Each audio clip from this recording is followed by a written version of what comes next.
February 26th, 1959, the Soviet Union, the northern Ural Mountains. A search party, battling through deep snow and freezing wind, finally spots their target, tent number 4. It is pitched on the frozen slope of a mountain named Kholat Syakhl, the Mountain of the Dead. The searchers call out. Only silence answers.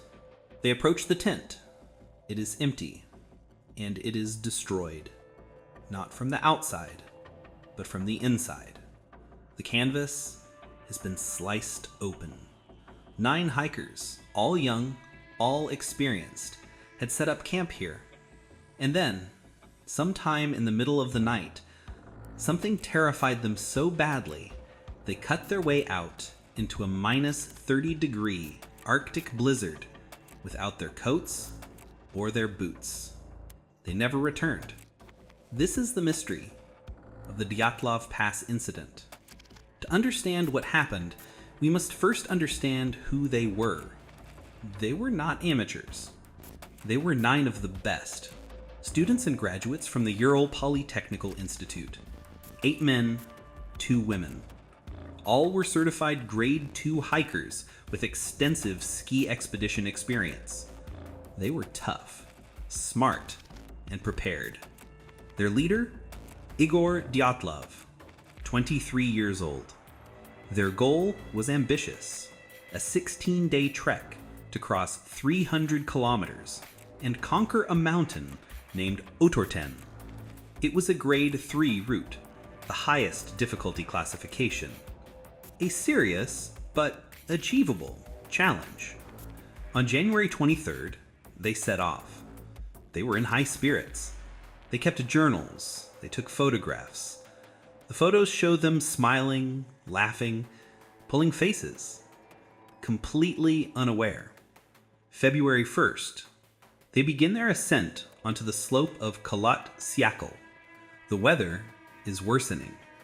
A snowstorm with hurricane-force winds reduces visibility to 0. They lose their direction. Instead of moving towards their target, they drift west and find themselves on the exposed, desolate slope. Dyatlov makes a decision. Instead of retreating to the safety of the forest, they will make camp here, on the side of the mountain, in the middle of the storm.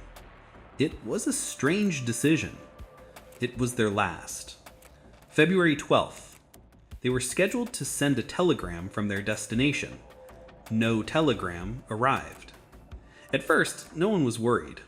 Delays are normal. But as the days passed, the silence became heavy.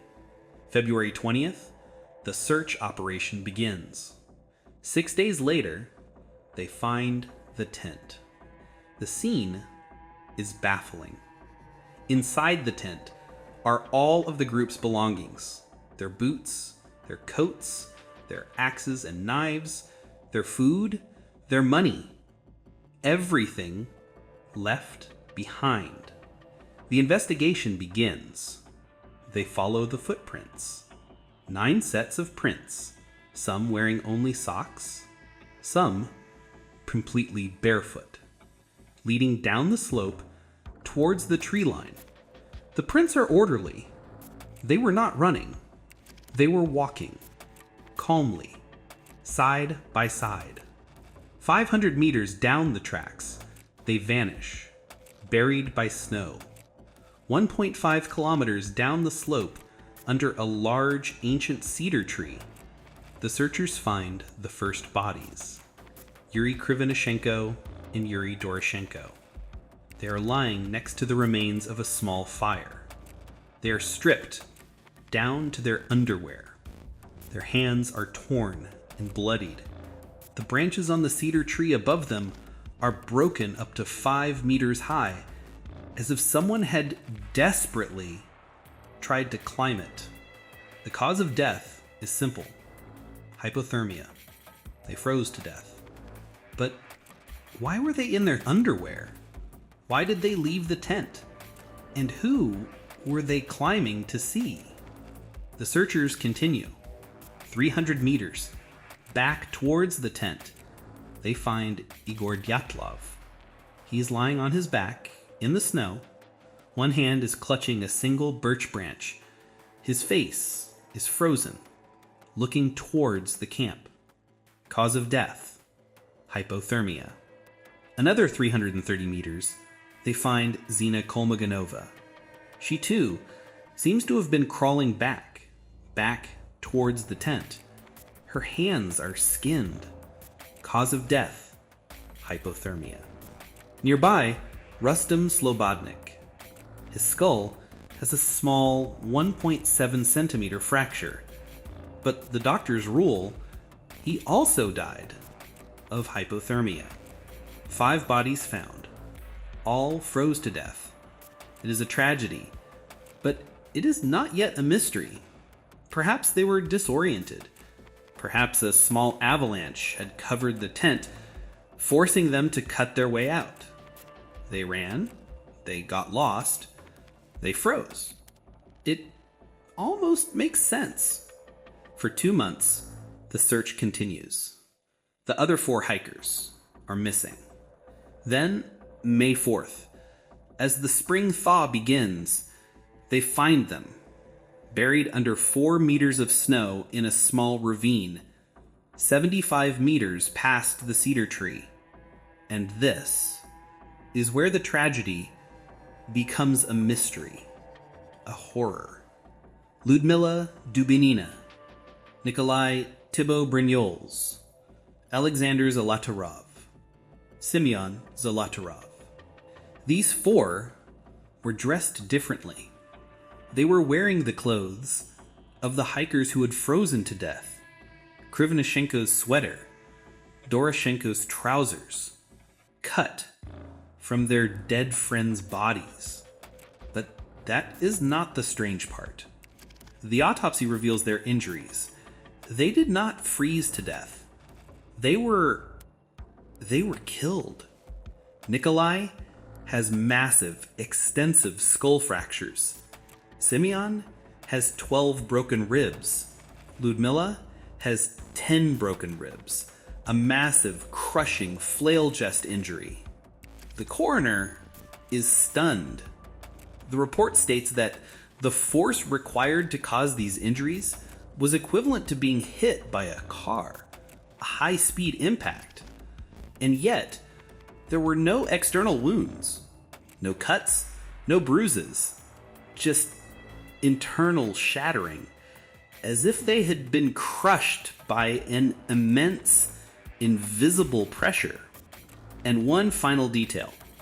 Ludmila Dubinina was found with her tongue and parts of her mouth missing.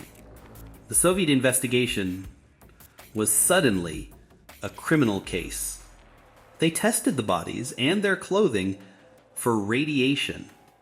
They found it. Small, unusual traces of radioactivity.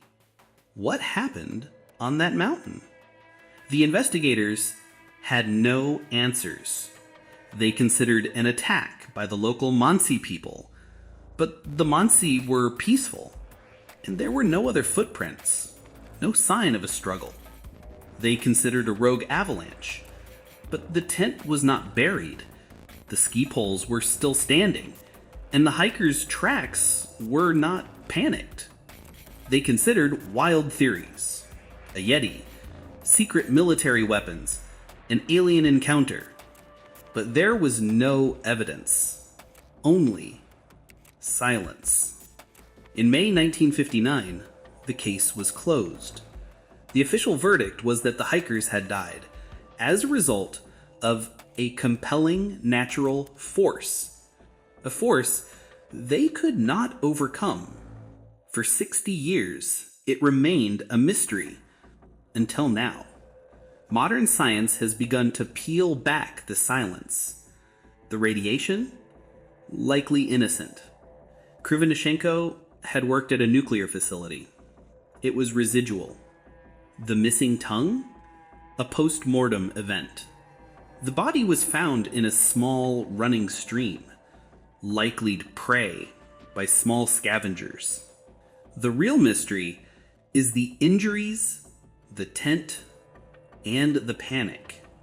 The most plausible theory is not a monster, but the mountain itself, Kholat Syakhl, a rare and terrifying weather event, a katabatic wind, a sudden, violent downdraft of super dense cold air rushing down the mountain at over 100 kilometers per hour.